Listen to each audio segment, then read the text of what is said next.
Deus para o meu, teu coração nesta noite, né? Se a semente desta noite cair em terra fértil, essa semente ela vai gerar fruto e fruto do Espírito Santo de Deus, viu?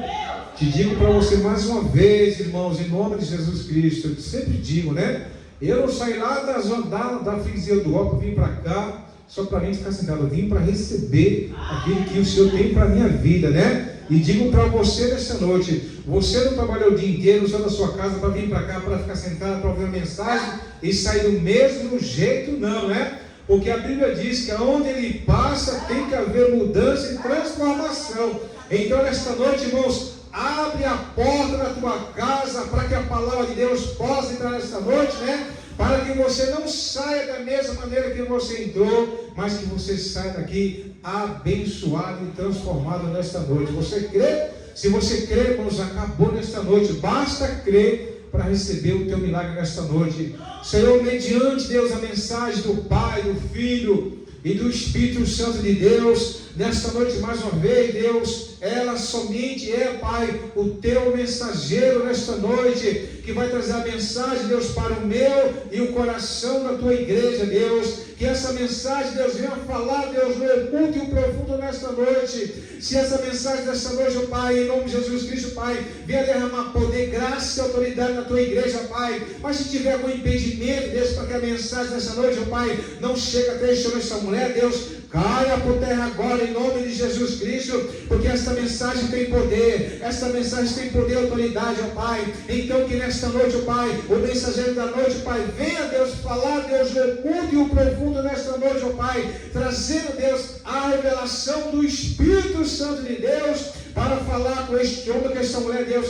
para testificar no seu coração, Deus, aquilo que essa casa necessita e precisa nessa noite. Então que a tua palavra, Senhor, ela vá e ela traga nessa noite, Pai, aquilo, Deus, que este homem, essa mulher veio buscar. Assim eu te peço e te agradeço em nome de Jesus. Amém.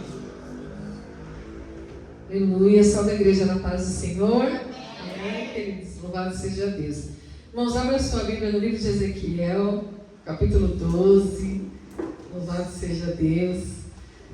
Hoje Deus usou o pastor Ed, né, para falar em Ezequiel 37. Hoje nós vamos aprender um pouquinho sobre Ezequiel capítulo 12. Nós vamos ler aqui os 20 versos, né, para contextualizar, amém? Glória a Deus. Quem achou diz amém, quem não achou diz espere por mim. Amém? Que diz assim, a epígrafe diz: a mudança para fora do muro.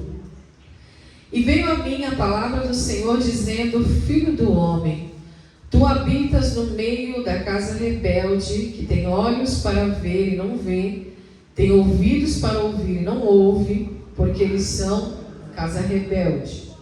Tu, pois, ó filho do homem, prepara mobílias para mudares, e de dia muda aos olhos deles, e do teu lugar mudarás para outro lugar aos olhos deles.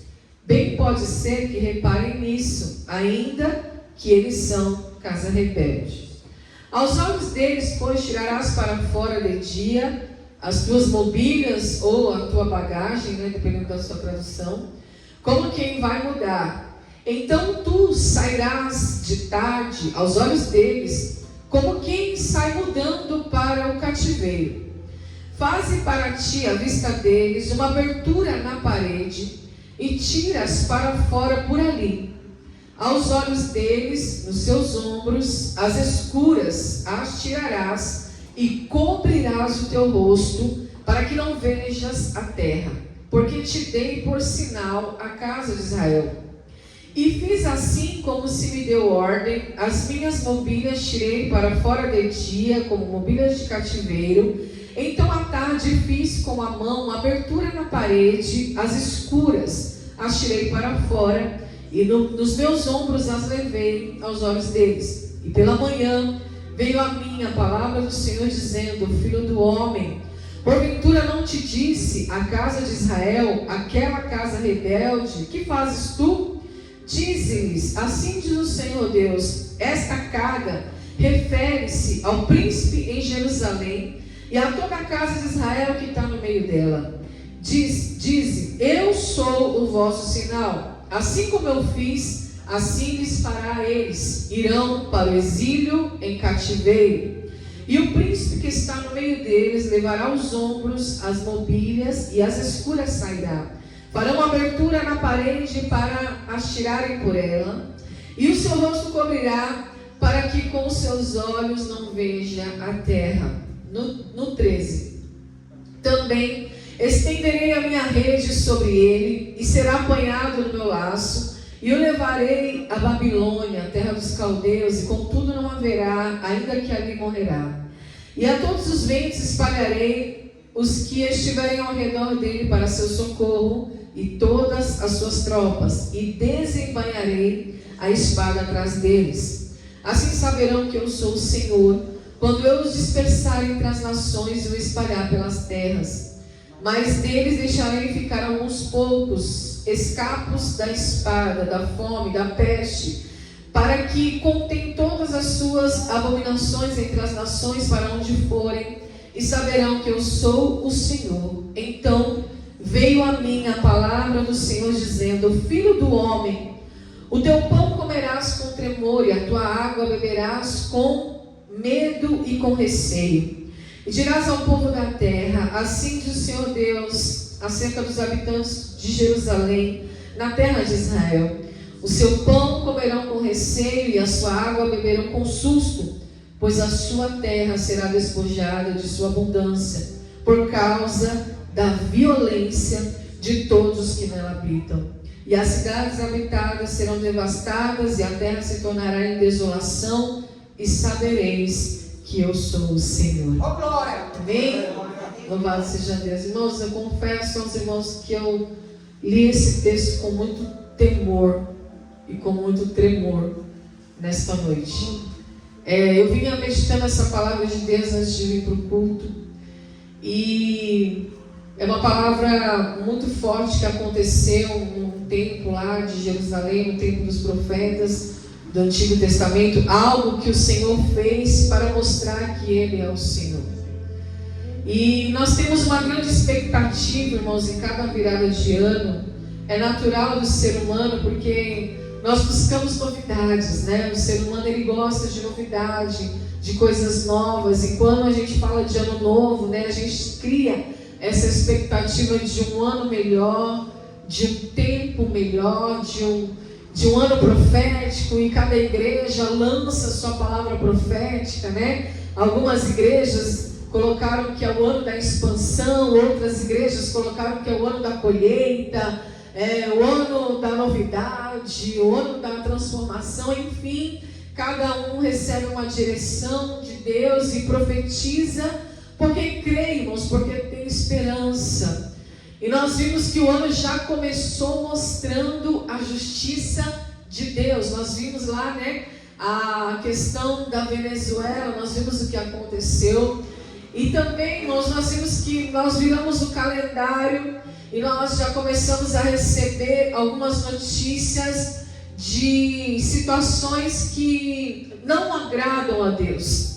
Por exemplo, eu estava subindo vídeo no YouTube, e aí veio lá uma sugestão de vídeo de um pastor, né? Porque as sugestões que vêm para mim, que o algoritmo, né? O algoritmo manda, tudo tem a ver com pregação, né? Com aquilo que eu acesso, o conteúdo que eu acesso é o que vai vir para mim de sugestão. E ali veio a notícia, irmãos, de uma mulher famosa aí na televisão, que por um tempo já foi crente e hoje está perdida aí, né, cega, surda e completamente tomada pelo mal.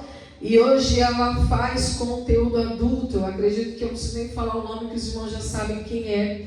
E ela fez conteúdo adulto, irmãos, com o próprio filho dela. E isso, irmãos, me deixou completamente estarrecida, porque nós estamos vivendo, irmãos, tempos que Jesus profetizou, que Ele disse que haveria mais juízo para essa geração do que para Sodoma e Gomorra. E nós, como igreja do Senhor, irmãos, nós que estamos aqui para clamar a Deus, para chorar pelo pecado da humanidade, para estarmos, irmãos, desde o altar até a porta da igreja, clamando ao Senhor, nós devemos, irmãos, cada dia mais nos atentar às palavras contidas no livro desta lei, irmãos, porque tudo aquilo, irmãos, que o homem plantar, ele colherá. A palavra do Senhor diz, irmãos, que de Deus não se zomba. Aleluia. E tudo que o homem plantar, ele colherá. Nós estamos aqui no culto, a gente sai da nossa casa e vem para o culto com a expectativa de Deus falar conosco, de Deus nos trazer uma palavra. Sim, irmãos, nós estamos aqui para buscar por nós, para buscar pela nossa família, para buscar pela nossa descendência, para buscar pela nossa parentela, mas também nós estamos aqui para buscar, irmãos, por aqueles que estão perdidos aí fora, tomados, irmãos, por um espírito imundo. Aleluia. Então, eu fui meditar nessa palavra, e essa palavra ocorreu no tempo do exílio, onde Deus permitiu que Israel, que é a menina dos olhos de Deus, o povo escolhido por Deus, Deus permitiu que a Babilônia tomasse Israel e levasse Israel em cativeiro, para lhe dar uma lição, para fazer com que o povo, à medida do sofrimento, pudesse se voltar a Deus. Mas nós precisamos entendermos que essa nunca foi a vontade de Deus. A vontade de Deus nunca foi que o seu povo que é a sua propriedade exclusiva, que é a nação santa, a nação eleita. Hoje nós somos o Israel de Deus também, porque fomos adotados por meio do sacrifício de Jesus. Aleluia. Então Deus, ele nunca quis que o povo sofresse ou padecesse na mão da nação inimiga, da nação estranha, mas foi necessário Deus permitir que isso acontecesse para que o povo agora se voltasse para o verdadeiro Deus e entendesse que somente na presença dele, na obediência à sua palavra, aos seus mandamentos, é que aquele povo poderia encontrar a paz. Aleluia. E a alegria. Então, Deus usa o profeta, o próprio profeta, como um ser, um personagem, para dramatizar a profecia, para trazer a dramatização, já que o povo tem olhos e não vê, tem ouvidos e não ouve. Esse é o diagnóstico do povo, irmãos. Tem olhos, mas não veem, tem ouvidos, mas não são capazes de ouvir, porque são casa rebelde. Pode ver, irmãos, que a maioria das pessoas que se desviam, elas se tornam piores do que eram. Porque a Bíblia diz que quando alguém aceita Jesus, essa casa, ela é varrida, ela é limpa, ela é adornada e ela fica limpa.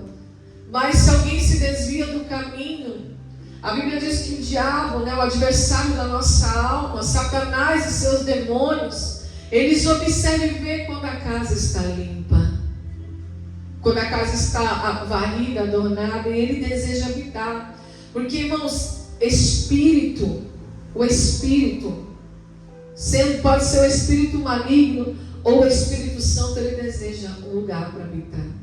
Todo espírito, aprenda isso nessa noite, todo espírito deseja um lugar para habitar. Assim como o Espírito Santo, ele deseja habitar em nós, que nós somos a morada, o templo, o santuário do Espírito, o maligno também tem o mesmo desejo. Então, quando ele encontra a casa varrida e limpa, ele olha, nossa, encontrei um bom lugar para habitar. Ele vai lá e chama mais 7 demônios piores do que ele para habitar. Então começa, irmãos, uma grande rebeldia, uma grande assolação sobre a terra.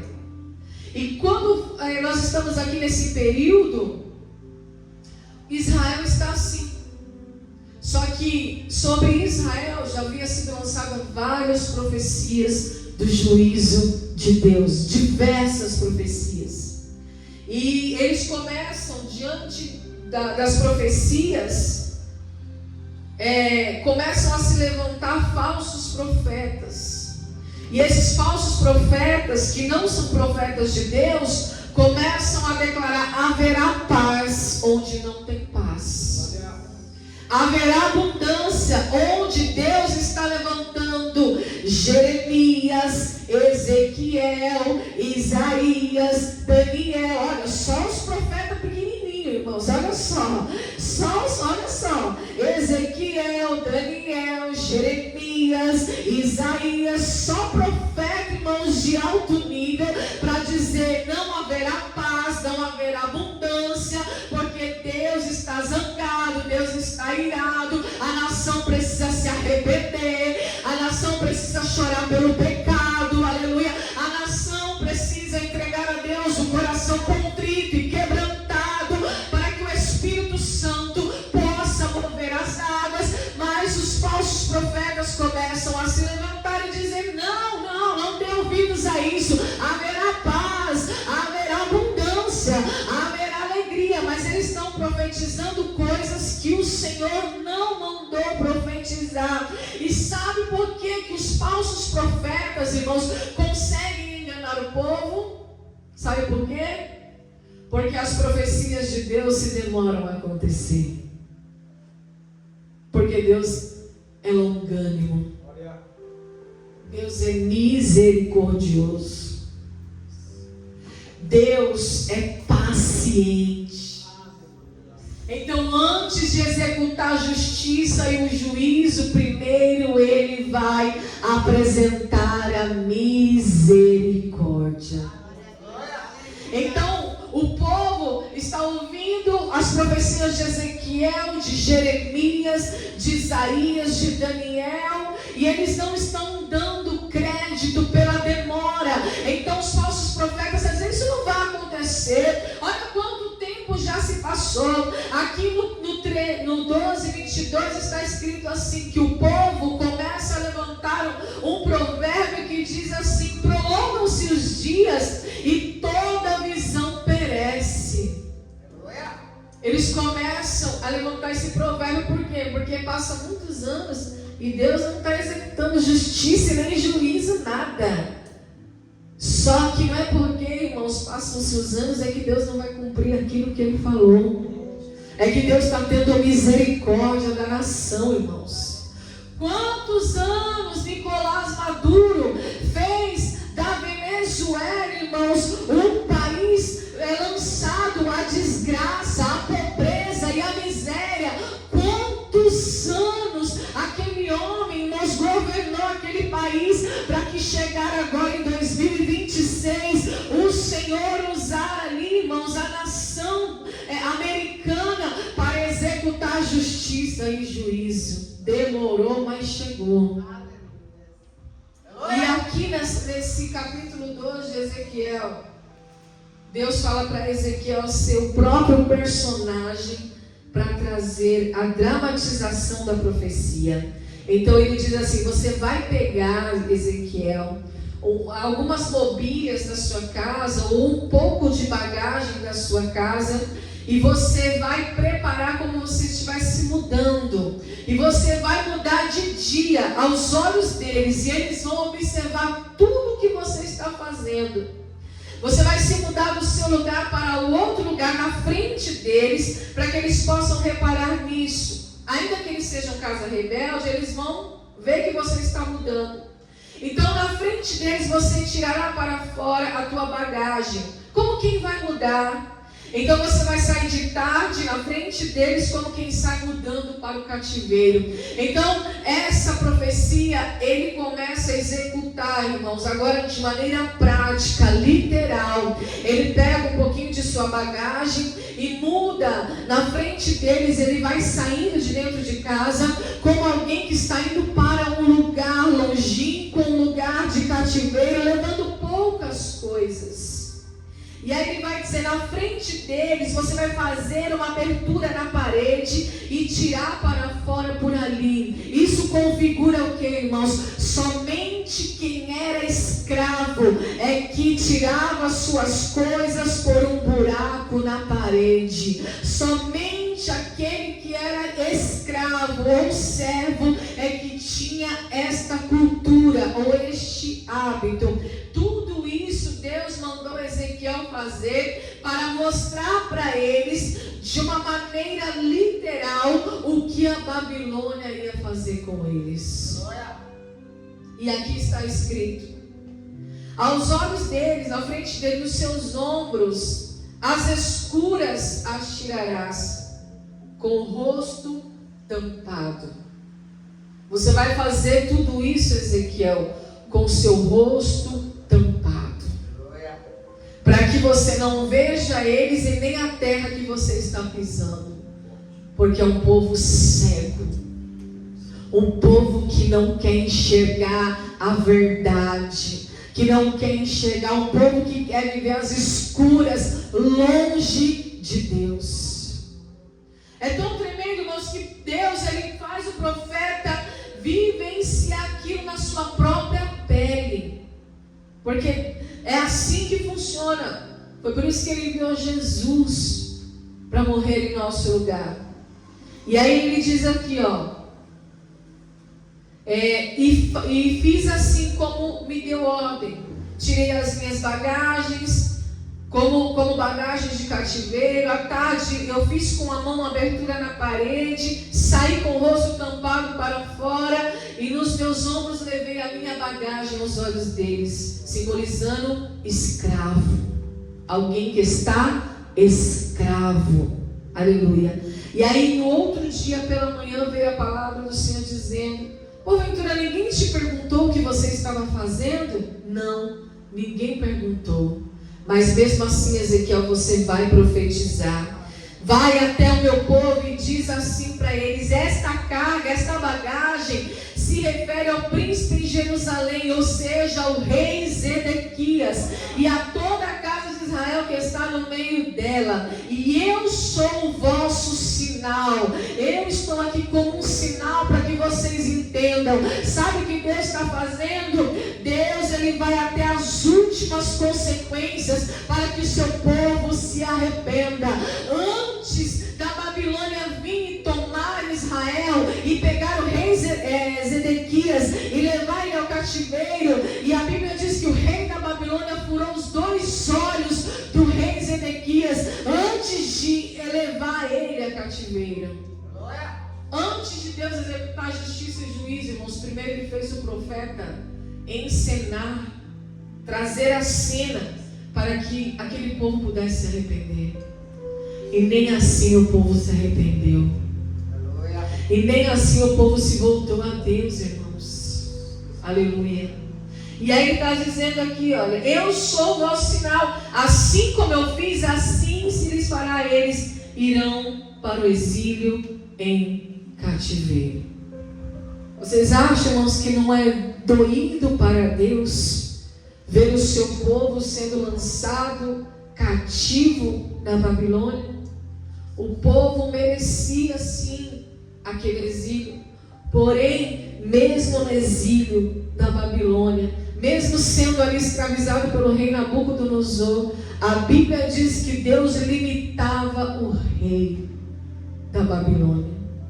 O povo estava sendo lançado ali para ter uma lição, para aprender uma lição, para se voltar a Deus, para se converter, para se arrepender dos seus maus caminhos. Deus é tão soberano, irmãos, Deus é tão tremendo, que o rei da Babilônia não podia fazer além daquilo que Deus permitisse que ele fizesse.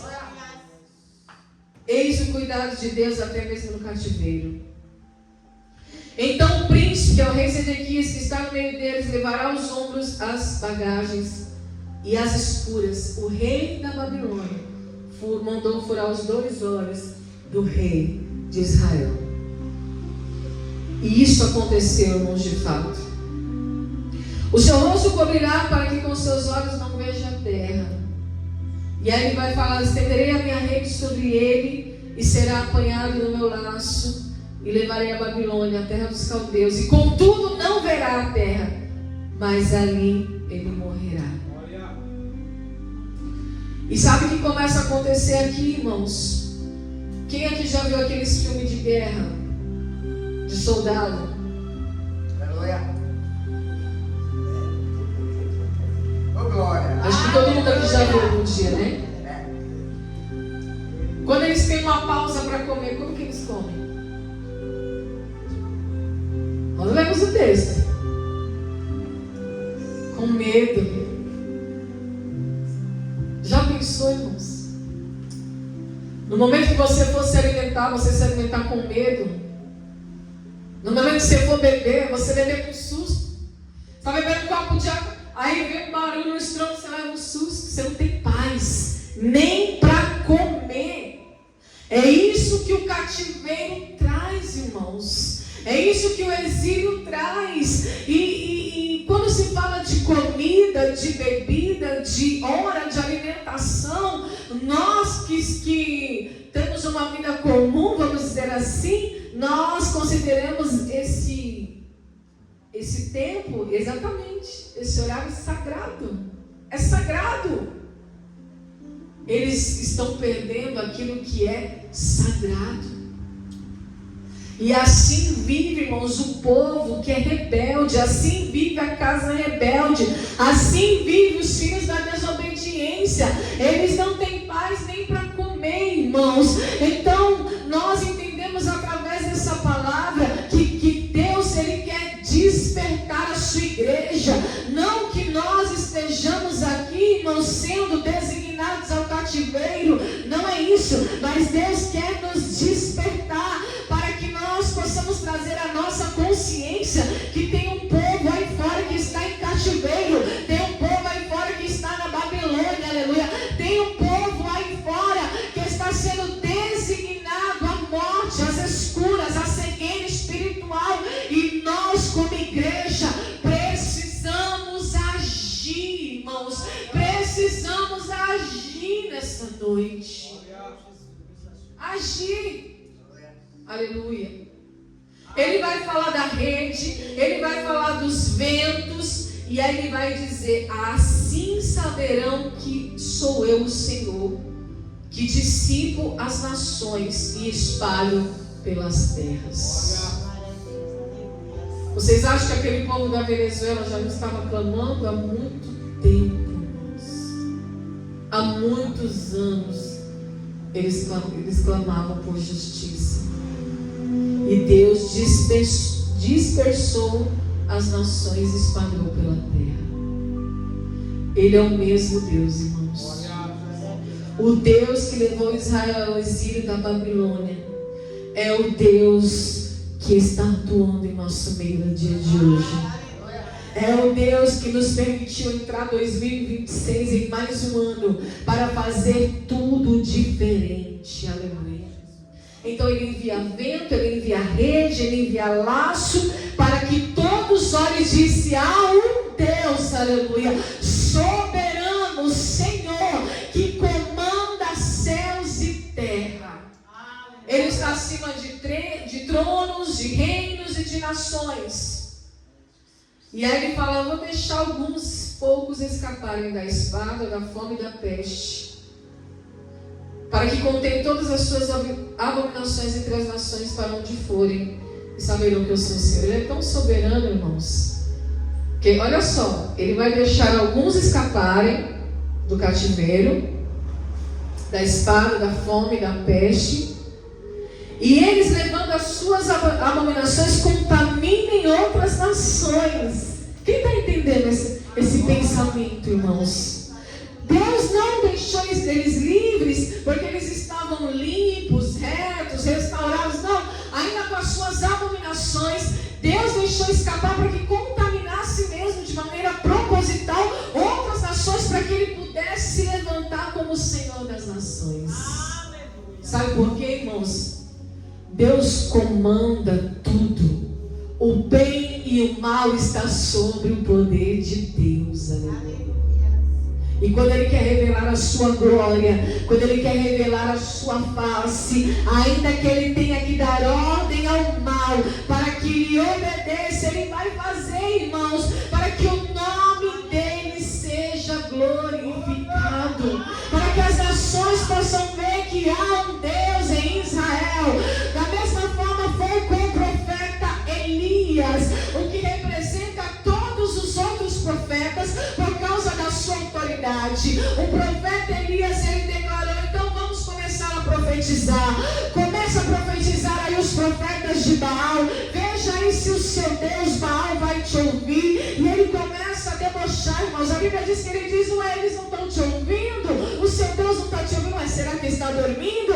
Será que está viajando? Aleluia. Então a Bíblia diz que quando ele profetiza, a Bíblia diz que o fogo começa a rasgar o céu e começa a descer até o altar do holocausto e consome todo o altar, até a água que estava enredando o altar. O fogo, a Bíblia diz que o fogo lambeu, aleluia. E ali eles puderam ver que há um Deus em Israel. Deus não calou a boca dos outros profetas, deixou eles profetizarem. Profetiza em toda sorte de maldição que vocês quiserem profetizar, mas quando eu me levantar, aleluia, não ficará nenhum para contar a história. Então, irmãos, nós precisamos nos voltar ao Senhor para compreender, irmãos, o poder desse Deus.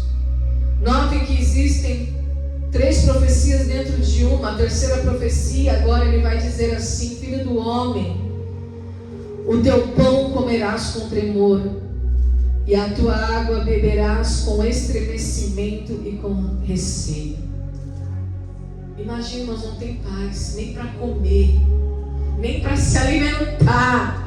A forma de comer, irmãos, é uma forma de medo e de susto. E isso traz doença. Baixa um pouquinho no fundo, por favor, pastor. Isso traz doença no corpo, sabia?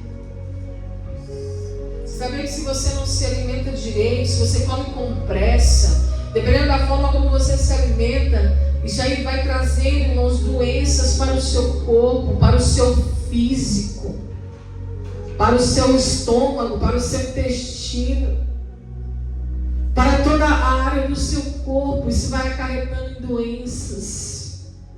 Porque quem come com medo, irmãos, não desfruta. Quem come com medo, quem bebe com susto, irmãos, não tem tempo nem para digerir, nem para usar o paladar, nem para sentir o gosto da comida. Olha só que estado chegou o povo de Israel. E olha que é um povo, irmãos, que ama comer, que ama se alimentar. Não é assim conosco? Eu não gosto de comer aqui, nós gostamos. Nós gostamos de festa, nós gostamos de culto, de ação de graças. Nós gostamos, irmãos, de nos alimentar, de nos alegrar. Nós gostamos de sentar à mesa, irmãos, de servir à mesa, de estar à mesa, porque Deus chamou o seu povo para isso, irmãos, para se alegrar. Aleluia. Então Deus coloca eles nesse cativeiro para que eles pudessem entender aquilo que eles estavam perdendo. E aqui ele diz assim: pois a sua terra será despojada de sua abundância, por causa da violência de todos que nela habitam.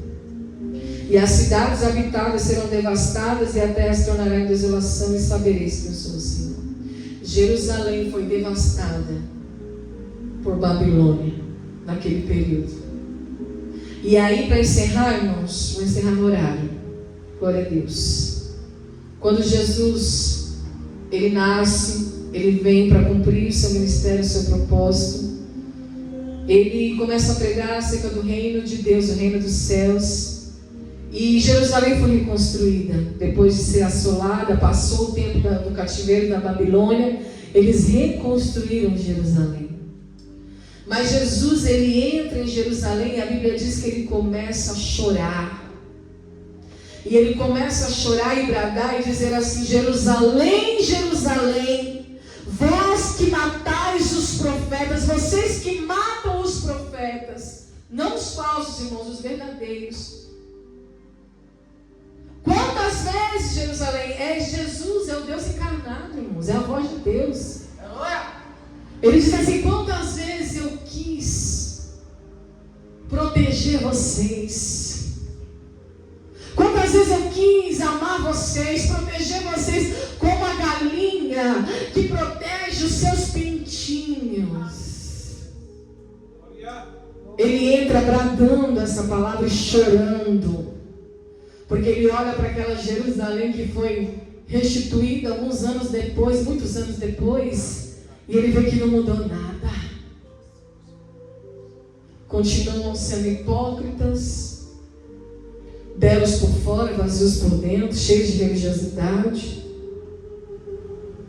E aí ele olha para o templo e os discípulos começam a se maravilhar com o templo e dizer: mestre, olha só que arquitetura, olha que pedras preciosas, preciosíssimas, que templo fabuloso. E Jesus diz assim: é verdade eu vos digo, que não ficará pedra sobre pedra. E quando Jesus fala isso, irmãos, os religiosos começam a se revoltar contra Jesus, e os discípulos começam a perguntar: como assim? E aí ele vai dizer que, em verdade, ele diz: eu digo que em até 3 dias isso pode vir abaixo, mas também até 3 dias eu posso reedificar. Agora ele está falando do templo, que não é o templo de Jerusalém, o templo físico. Agora ele está falando deste templo aqui, ele está falando da ressurreição. Ele está falando deste templo aqui que somos nós, irmãos, a morada do Espírito, onde Deus deseja manifestar a sua glória. Agora não é mais o templo, é através de nós. Estou falando aqui, a glória da segunda casa será maior do que a da primeira, e nós somos agora a segunda casa. Deus desejou habitar no tabernáculo de Moisés, um tabernáculo portátil, onde ele levantava, armava e fechava por onde ele passava. Depois Davi, Salomão desejou, construir um templo. Salomão executou a obra e a glória do Senhor foi manifesta ali. Agora, irmãos, somos nós. Nós somos a morada do Espírito, igreja. Tem uma réplica do templo no centro da cidade de São Paulo, onde muitos vão ali, irmãos, e ficam admirados. Realmente é muito bonita aquela arquitetura. Realmente o homem é muito inteligente. Ele é muito ousado mesmo. Tanto é que eu estou até com a Bíblia dele aqui, da Universal. Mas, irmãos, não se trata disso. Não se trata de um cartão postal. Não se trata de um ponto de referência. Se trata, irmãos, de uma vida coerente à palavra de Deus, uma vida reta.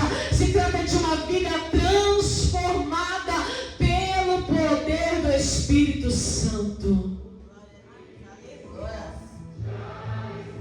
Está muito alto, pastor. Aleluia.